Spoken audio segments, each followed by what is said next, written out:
Good afternoon, late afternoon by this time. It's probably around 4. And I have been painting, sorry, the sun's that way. Been doing a lot of painting today. I didn't take a ton of video of that because I figured it's painting. You understand painting. So these are the legs.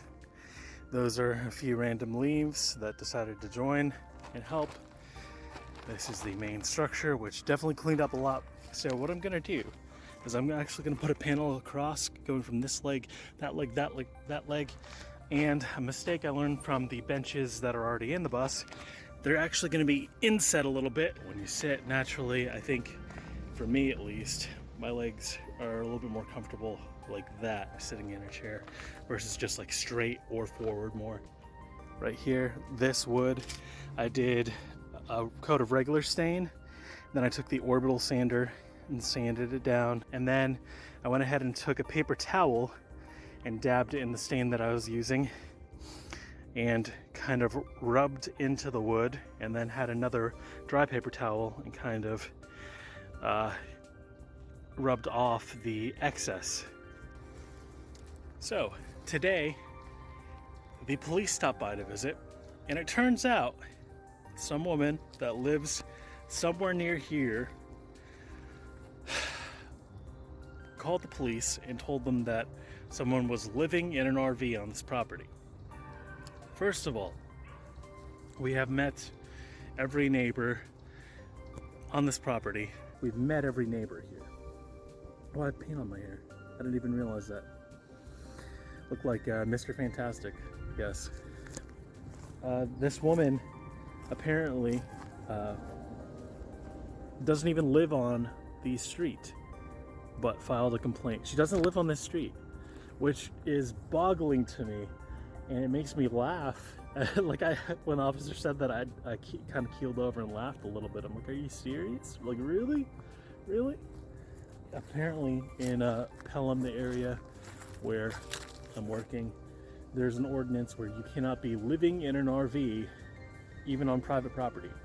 So Caleb and Samantha own this property. On top of that, one, the vehicle is not abandoned, which the officer said it would be an issue if it was an abandoned vehicle. I just drove it this morning, and I even told him that, and he felt the hood of the vehicle and confirmed that it had been driven, like it had not been sitting here. It's not abandoned. My bed is right there on the ground I just showed you earlier, so I'm not living in it. So it was kind of a conundrum for him. He's like, I don't know what to do here.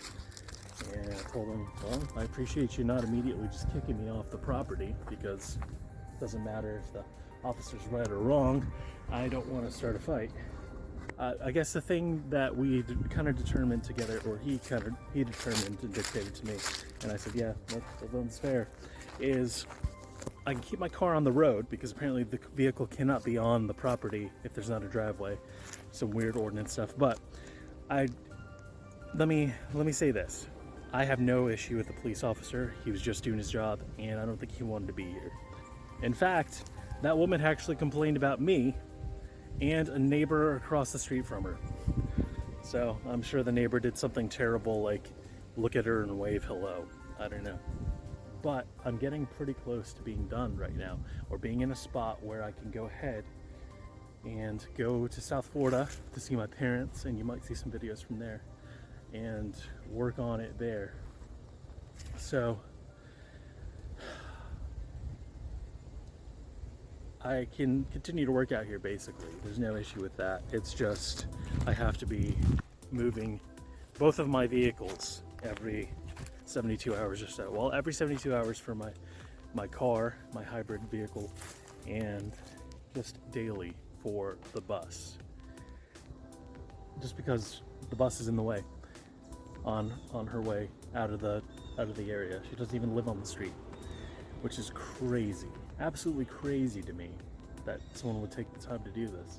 But it's also crazy to me that I'm taking this long to talk about it on video. But either way, this kind of confirms for me that I should go ahead and, as I get closer to completion, maybe go to South Florida to finish. It's wild. It doesn't matter that it's a schoolie. It doesn't matter that it's a bus. It could have been just a 2021 major RV manufacturer RV, and this woman would have still complained, and it's just ridiculous. I might honestly just leave all this wood out here as much as I don't want to, just to be sure that it dries, and then move on from there. Honestly, that might be the person that complained driving by, because they're both kind of just staring. Well, I waved. You saw me wave on camera. I didn't mean to do that. I forgot I was on camera. But that'll be it for now. Salutations.